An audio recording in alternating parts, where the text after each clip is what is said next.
নমস্কাৰ বন্ধুসকল, আজি আমি মকৰ ৰাশিৰ 2018 ইংৰাজী বৰ্ষৰ বাৰ্ষিক ৰাশিফলৰ বিষয়ে জানিম। চন্দ্ৰ ৰাশি মকৰক লগ্ন হিচাপে ধৰি তাৰ ভিত্তিত বিভিন্ন গ্ৰহৰ গোচৰৰ অনুসাৰে এই বাৰ্ষিক ৰাশিফল উলিওৱা হৈছে। বছৰৰ আৰম্ভণিৰ পৰাই দেৱগুৰু তুলা ৰাশিত আছে, অক্টোবৰত ধনু ৰাশিত গোচৰ কৰিব। ৰাহু আৰু কেতু গোটেই বৰ্ষ ক্ৰমে কৰ্কট আৰু মকৰ ৰাশিত থাকিব। শনিদেৱ গোটেই বৰ্ষ ধনু ৰাশিতে থাকিব। ঠিক একেদৰেই আন গ্ৰহবোৰেও বিভিন্ন সময়ত বিভিন্ন স্থানত গোচৰ কৰিব আৰু তাৰ প্ৰভাৱ আপোনালোকৰ জীৱনত প্ৰত্যক্ষ বা পৰোক্ষভাৱে নিশ্চয় পৰিব। তেনে আহক 2018 ইংৰাজী বৰ্ষৰ মকৰ ৰাশিৰ বাৰ্ষিক ৰাশিফলৰ বিষয়ে জানো আহক। প্ৰথমতে মকৰ ৰাশিৰ শিক্ষাৰ্থীসকলৰ বাবে 2018 ইংৰাজী বৰ্ষ কেনেকুৱা হয় জানো আহক। 2018 ইংৰাজী বৰ্ষ মকৰ ৰাশিৰ শিক্ষাৰ্থীসকলৰ বাবে অনুকূল হ'ব। নতুন বিষয়বস্তুৰ ওপৰত শিক্ষা গ্ৰহণ কৰিবলৈ সুযোগ পাব। একাগ্ৰতা কেতিয়াবা কমিব পাৰে, কিন্তু আপোনালোকৰ দৃঢ় সংকল্প আৰু পৰিশ্ৰমৰ জৰিয়তে আপোনালোকে পৰীক্ষাত ভাল ফলাফল পাবলৈ সক্ষম হ'ব। বিশেষকৈ যিসকলে প্ৰতিযোগিতামূলক পৰীক্ষাৰ বাবে পৰিশ্ৰম কৰি আছে তেওঁলোকে নিশ্চয় সফল হ'ব। উচ্চ শিক্ষা আৰু বিদেশ সম্বন্ধীয় শিক্ষাৰ ক্ষেত্ৰতো ভাল ফলাফল পাব। কেৰিয়াৰ বা প্ৰফেশ্যন। কেৰিয়াৰ বা প্ৰফেশ্যনৰ দিশত এই বৰ্ষ আপোনালোকৰ মধ্যম ধৰণৰ হ'ব। যিসকলে কৰ্মসংস্থাপনৰ আশাত আছে তেওঁলোকে অধিক পৰিশ্ৰম কৰিব লাগিব। চাকৰিত সমস্যা আহিব পাৰে। চাকৰি পৰিৱৰ্তনো হ'ব পাৰে। কৰ্ম সংক্ৰান্তীয় ভ্ৰমণ বা যাত্ৰাৰো যোগ দেখা যায়।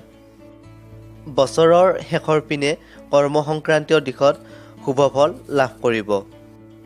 ব্যৱসায়ৰ দিশতো এই বৰ্ষ আপোনালোকে মধ্যম ধৰণৰ ফল লাভ কৰিব। আপোনালোকৰ ব্যয় ভাৱত এই বৰ্ষ শনি গ্ৰহ আছে, সেয়ে লাভৰ দিশত এই বৰ্ষ বিশেষভাৱে শুভ ফল নাপাব। ব্যৱসায়ৰ দিশত পলমকৈহে সফলতা লাভ কৰিব। আৰ্থিক স্থিতি আৰু ধন সম্পত্তি।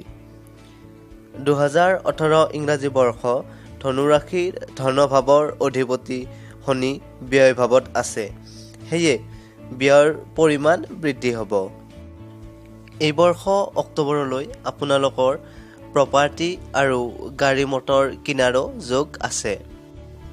আপোনালোকৰ লগ্নস্থানত কেতু থকা বাবে ভুল সিদ্ধান্তৰ বাবে আৰ্থিক ক্ষতি হ'ব পাৰে, সেয়ে খৰধৰকৈ একো সিদ্ধান্তই নল'ব। আমাৰ চেনেলটোৰ সৈতে জড়িত হৈ থাকিবলৈ ৰঙা ছাবস্ক্ৰাইব বাটনটোত ক্লিক কৰক। লগতে আমাৰ নতুন ভিডিঅ'সমূহৰ আপডেট পাবলৈ এই বেল চিহ্নটোত ক্লিক কৰক। পাৰিবাৰিক আৰু দাম্পত্য জীৱন। মকৰ ৰাশিৰ লগ্নাধিপতি আৰু ধনাধিপতি শনি এই বৰ্ষ ব্যয়ভাৱত আছে, সেয়ে ধন আৰু স্বাস্থ্যৰ হানি হ'ব পাৰে। লগ্ন আৰু পত্নীৰ স্থানত ৰাহু কেতুৰ প্ৰভাৱ থকা বাবে জীৱনসংগীৰ লগত সৰু সুৰা সমস্যা হ'ব পাৰে। ৰাহু কেতুৰ প্ৰভাৱে আপোনাৰ খং আৰু অহং স্বভাৱক বৃদ্ধি কৰিব, সেয়ে এই দিশত আপোনালোকে গুৰুত্ব দিয়াৰ প্ৰয়োজনীয়তা আছে। পিতৃৰ লগত বৈচাৰিক মতভেদো হ'ব পাৰে। এই বৰ্ষ আপোনালোকে পাৰিবাৰিক দিশত সৰু সুৰা সমস্যা পাই থাকিব পাৰে। তথাপিও এই বৰ্ষ আপোনালোকে পাৰিবাৰিক দিশত অনেক ভাল মুহূৰ্ত উপভোগ কৰিব। প্ৰেম। মকৰ ৰাশিৰ জাতকৰ বাবে এই বৰ্ষ প্ৰেমৰ দিশত অনুকূল হ'ব। আপোনালোকৰ প্ৰেম সম্পৰ্ক টনকিয়াল হ'ব। ছেপ্টেম্বৰৰ পিছত আপোনালোকে আপোনালোকৰ প্ৰেম সম্পৰ্কক বিবাহৰ ৰূপ দিয়াৰো সুযোগ পাব। স্বাস্থ্য। মকৰ ৰাশিৰ বাবে 2018 ইংৰাজী বৰ্ষ স্বাস্থ্যৰ দিশত মধ্যম ধৰণৰ হ'ব।